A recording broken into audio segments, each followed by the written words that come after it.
یہ مخاطب مت ہونا کہ میں ایک ہوں، میری ماں نے تو میرے ایک کا نام جماعت علی رکھا۔ پیر صاحب گولہ شریف اللہ اکبر میدان میں آئے، عزیز گرامی سچ کہتا ہوں کہ اس کے آنے پر اگر یہ قدآور علماء میدان میں نہ ہوتے، علامہ ابو البرکات صاحب فرماتے تھے پنجاب کے تو چوہے بھی قادیانی ہو جاتے۔ بڑا کردار ہے ہمارے علماء کا اس تحریک کے مقابلے میں۔ عزیزان گرامی اب آئیے 52 کا آخر 53 کے اوائل میں جب یہ تحریک چلی، ہزاروں مسلمان جاں بحق ہوئے، تحریک خط نبوت زندہ باد کہہ کر نعرے لگا کر کود جاتے اور گولیوں کا نشانہ بنتے۔ مسجد وزیر خان میں جب فائرنگ ہوئی، خون ایسے بہ رہا تھا جیسے بارش کا پانی بہتا تھا۔ لاہور کے جلوسوں پہ جب فائرنگ ہوئی، صرف وہ لوگ زندہ بچے کہ جو لاشوں کے نیچے دب گئے۔ ارے ختم نبوت کی روٹی کھانے والا، یہ کام کس نے کیا؟ تم چندہ کر رہے ہو، تم زکات جمع کرتے ہو کراچی میں، قربانی کی کھالیں جمع کرتے ہو، تم فطرہ جمع کرتے ہو کہ ختم نبوت کے مسئلے کا تم مقابلہ کرو۔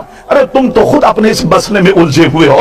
اور لفظ ختم نبوت پر یہی ان 2-3 علماء تک بات محدود نہیں رہتی، بلکہ ان کی عبارتوں کو امام اہل سنت نے لکھا فتح حسام الحرمین علماء عرب پر پیش کیا۔ 32 حرمین شریفین کے علماء نے دستخط کی۔ یہ بات تھی 1326 اور 1340 میں حضرت علامہ شیر بیش سنت مولانا حشمت علی خان صاحب رحمت اللہ علیہ نے ایک فتویٰ مرتب کیا، ایک سوال بر صغیر کے تمام علماء کو بھیجا۔ اللہ اکبر، اس پر بر صغیر کے علماء نے 268 علماء کے دستخط اس میں موجود ہیں، جو الصوارم الہندیہ کے نام سے چھپا۔ یہ سارا سمر جو ہے یہ اہل سنت کے حصے میں ہے۔ اور اس کے بعد جب یہ تحریک چلی، بڑی ذمہ داری سے کہتا ہوں، علامہ ابو الحسن صاحب جیل چلے گئے، حضرت علامہ سید فیض الحسن شاہ صاحب آلو مہار شریف یہ جیل چلے گئے، مولانا خلیل احمد صاحب، مولانا عبدالستار خان نیازی، ان کو پھانسی کی سزا ہو گئی۔ اللہ اللہ، یہ پھانسی کے کمرے میں ڈال دیے گئے۔ مولانا عبدالستار خان نیازی کا ہم ایک رسالہ نکالتے تھے ترجمان اہل سنت، اس میں ان کا انٹرویو موجود ہے۔ وہ فرما جب میں کال کوٹری میں گیا، ایک اور مولوی کو دیکھا جو پانی مانگ رہا، میں نے پوچھا کیا نام ہے ان کا؟ سید ابو العلا مودودی میرا نام۔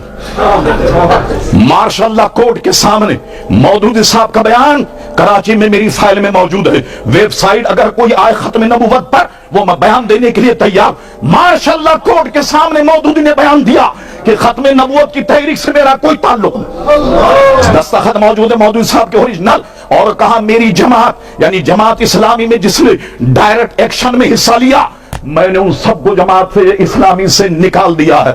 ان کا موجود۔ اور سنیے بات، ہم اور آپ ختم نبوت کے مسئلے میں جمع ہوئے، اپنی تمام تر توانائیاں ادھر لگا دینی چاہیے۔ اور میں آپ سے کہتا ہوں قسم خدا کی، ناموس مصطفیٰ پر جو وقت خرچ ہو وہی آپ کی زندگی، وہی آپ کی زندگی۔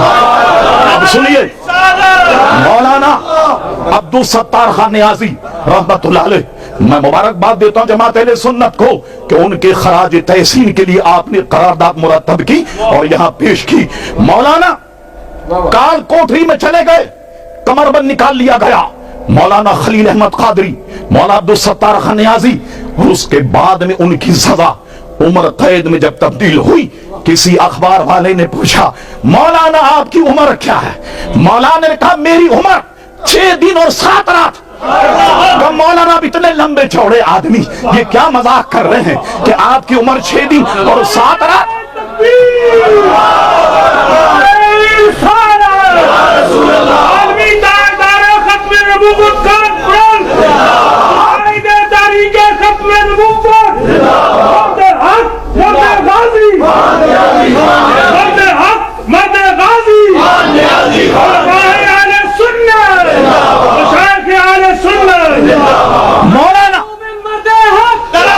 مولانا آپ اتنے لمبے چوڑے آدمی، اتنی قداوت، اور فرماتے ہیں کہ 6 دن اور 7 رات میری عمر ہے، وہ کیسے؟ اخبار والے ہنسنے لگے۔ مولانا کا سنو، کال کوٹری میں ختم نبوت کے مسئلے میں جتنے دن اور راتیں میں نے گزاری قسم خدا کی وہی میری عمر، وہی میری عمر ہے، اور باقی عمر تو جو ہے وہ میں نے جانے کہاں ضائع کی، مگر عمر وہی ہے جو میرے آقا کے لیے میں نے جیل کی کاٹ کوٹری میں گزاری ہے۔